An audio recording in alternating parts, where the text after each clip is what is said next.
Which action camera should you buy in 2025? The DJI Action 5 Pro or the GoPro Hero 13? So in this video, we're going to test the image quality, the colours, the stabilization. We're going to look at which one is easier to use and a few of the main features that both these cameras have. So hopefully by the end of this video, I'll have helped you make up your mind. But first, which image is your favourite, A or B? Leave your thoughts in the comments, and later on in the video, I'll reveal which one was which.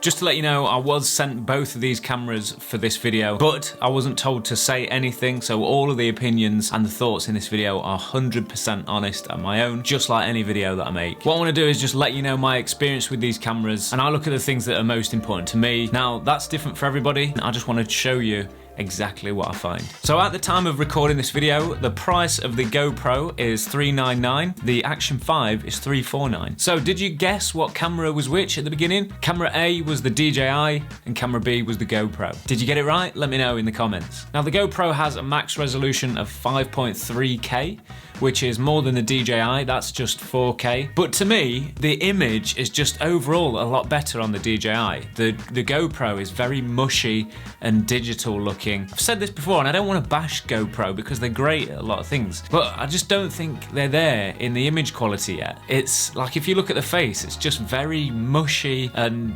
it's not very flattering, and I need to be careful as it is. You might get away with that if you're filming action sports, but if you are vlogging, you want it to look a little bit more pleasing. There was a time a few years ago where the GoPro had much better dynamic range. You can see all the detail in the sky and the clouds and the bright parts of the image, and also in the shadows. But DJI have done a fantastic job of upgrading their sensor. It's giving you more dynamic range and it just looks phenomenal. So they've definitely caught up there. As you can see, when I go into this wooded area, you can see all the detail, none of it's mushy. It looks fantastic. I'd be more than happy to vlog with this and use it in auto exposure mode, and I know it's gonna look fine. I've got no problem adding footage from this camera amongst clips from my professional cameras. Whereas a few years ago, we wouldn't have been able to do that. Yes, you can still tell it's a different type of camera, but they're getting a lot closer. In low light, the Action 5 is the clear winner here. It's got a slightly bigger sensor, so that means it's gonna cope with low light a bit more, but it's also got what's called super night mode. So you stick it in that mode, and I think what it's doing is it's working at a higher base ISO, so you're getting less grain and it just looks great. So if you're doing a lot of shots at night, my recommendation is to go for the Action 5 Pro. Now, to get the best image from an action camera, it's a really good idea to use ND filters. And that's gonna help keep your shutter speed lower, which gives it a more natural motion blur. So if I'm waving my hand right now, you get a natural motion blur. It's blurry, it's not choppy like this. But I wanted to keep this comparison fair, so I've not used any ND filters in this. I've just kept it on auto exposure mode, so the shutter speed will be changing on both. I know a lot of people don't buy ND filters.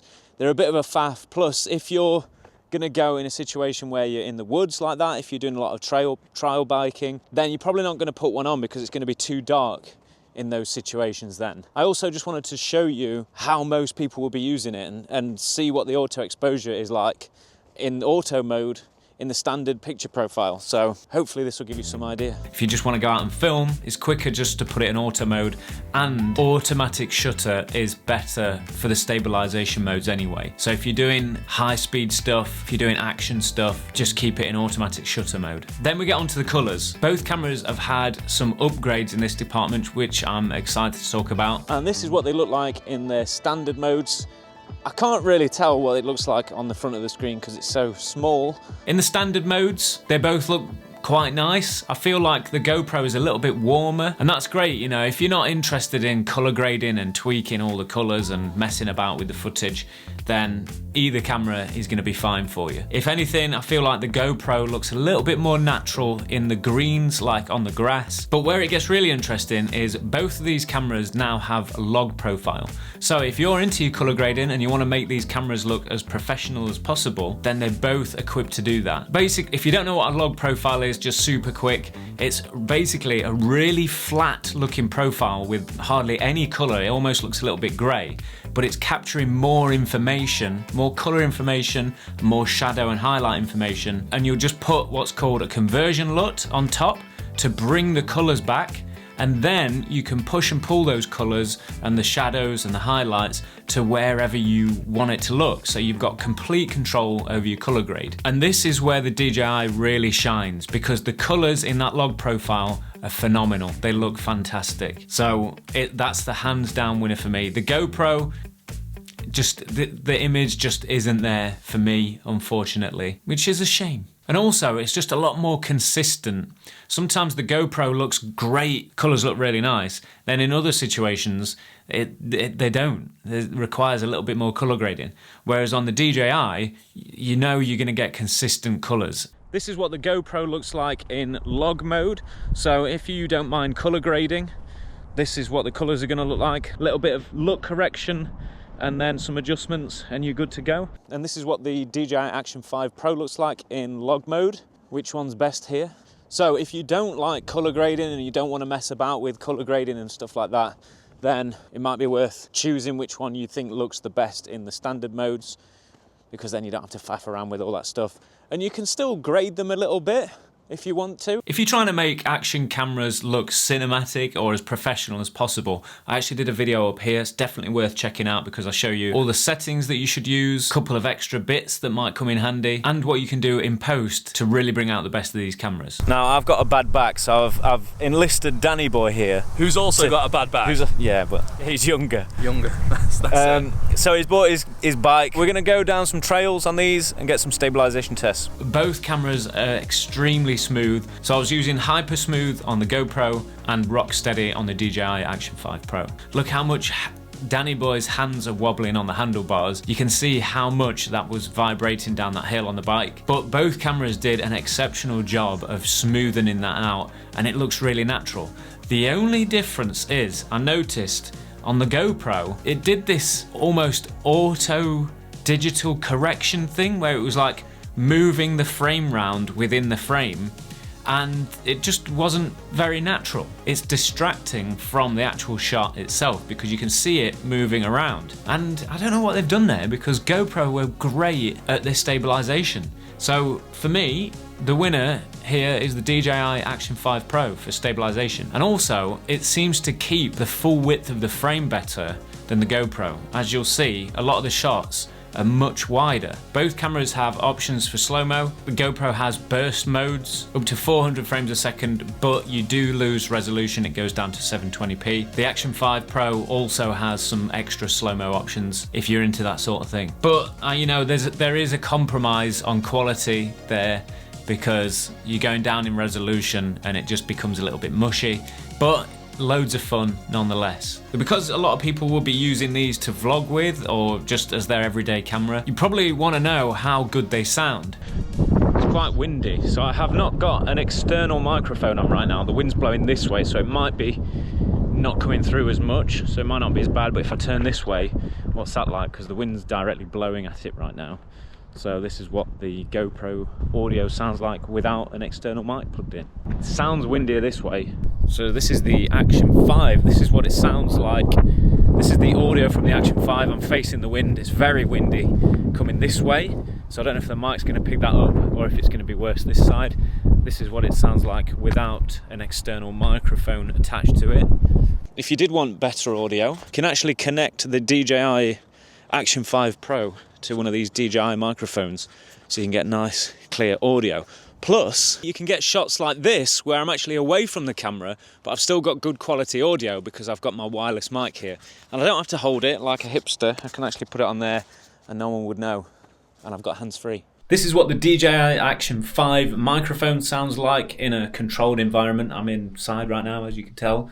Just wanted to show you what it sounds like so you can get an idea of these cameras side by side if you're using them for this scenario without plugging an external microphone in. And this is what the GoPro microphone sounds like. So can you tell the difference between the two? Which one is your favorite? The battery life on the DJI Action 5 Pro is almost twice the amount. So if you're going out filming on long days, then you're gonna have peace of mind that this battery is gonna last longer. And if you don't have any spares, this is the best way to go. But with the GoPro, highly recommend bringing a few spare batteries with you because it's gonna run out if you're filming for a couple of hours, especially if you're using the different modes. And if you charge the DJI for 15 minutes, it's gonna give you 2 hours of shooting. So even if you did only have the one battery and you needed to juice up a little bit and you got 15-minute break, give it a charge via the USB, and then you can go and shoot for another 2 hours. I love that feature. GoPro have done something quite interesting actually. They've released a range of lenses that you can adapt onto the GoPro. So you've got an ultra wide lens, a macro lens, and even an anamorphic lens, which I think is quite cool for those of you that are quite interested in your videography basically. But is it going to give you a better image? I'm not sure. When it comes down to using these two cameras, I've always said it, the GoPro isn't very intuitive and user-friendly in my experience. If you're used to it, then it's not a problem, it's absolutely fine. You can find stuff, it just takes a little bit of digging around. But the main thing for me is the touch screen. It's not as responsive as the DJI, it's a little bit slow and clunky. The buttons are harder to press in comparison to the DJI one, and you might think that's a good thing because you don't want to press anything by accident, but I find myself having to really push the buttons to make sure that I'm doing what I want it to do. For example, if I'm trying to turn it off, sometimes it changes modes because if you press the on-off button once, it cycles through the different modes, and sometimes I find myself doing that and it's just a little bit slow. It slows me down a bit. Okay, see, done it again. Oh, don't like it, don't like it. Also, the DJI Action 5 Pro has a front touch screen, so if you've got the camera facing you like that, you can change all your settings on that front screen, which is really handy. You've got a front screen on the GoPro, but it's not a touch screen, so if you want to adjust anything, you have to go around the back. Not a problem if you're just using it like this, but there might be instances where you can't get round to the back, or it's clamped onto your chest like that, for example, and you have to take it off your mount to change the settings, whereas on the DJI you can just do it straight from the front or get someone else to do it on the front. So little things like that. I think GoPro got a little bit of catching up in that respect. How many times have you gone out to film with an action camera and you've left your micro SD card at home? I've done it so many times. It's the same with drones, but the DJI has included a 47 gig internal memory. So even if you do forget your SD card, you're sorted. You can pull the footage straight from the camera. I think that's a great idea. A couple of features that I find really helpful. There's quick recording on both cameras. So if something's happening and you want to make sure you capture it really quick and don't miss it, just press the record button on the cameras and it will switch the camera on and start recording straight away. But look how quick the DJI does it in comparison. Ready? Right, DJI is going now. GoPro's just started. It's about 3 seconds behind. So I'm already 10 seconds in and 7 seconds on the GoPro. If that's a consideration of yours, definitely go for the DJI, so much faster. And the DJI is quicker to turn on in general as well. They've both got pre-recording, so once you press the record button, the camera is actually recording before that. So if you do miss a moment, on the GoPro, you've got 30 seconds before you press record, and it's up to 5 minutes on the DJI, which is crazy. It's like a time machine. Both very sturdy designs. I haven't done any smash tests because I don't want to ruin these cameras. But they're both very sturdy. Other versions that I've had in the past, I've dropped them and all sorts and they've been fine. The GoPro is slightly bigger. It's a little bit taller than the DJI, a little bit heavier, only a tiny bit, but it might be a consideration if you're putting it on your helmet or a drone, for example. Then the Action 5 is a little bit smaller, a little bit lighter. Which one of these would you get? Let me know, and let me know why in the comments. To be honest, my favorite is still the DJI Action 5 Pro. I just feel like they've come a long way. They've thought about everything and they're advancing very fast. The image quality is so much better, the colors are so much better, stabilization looks more natural, works great, and there's more features on there, easier to use, and it's a better price. And if you want some tips on how to make your action camera footage look cinematic, check this video out here, because I show you exactly what settings to use, a few things to do before you even press record, and what to do after in your editing software to make these cameras look more pro.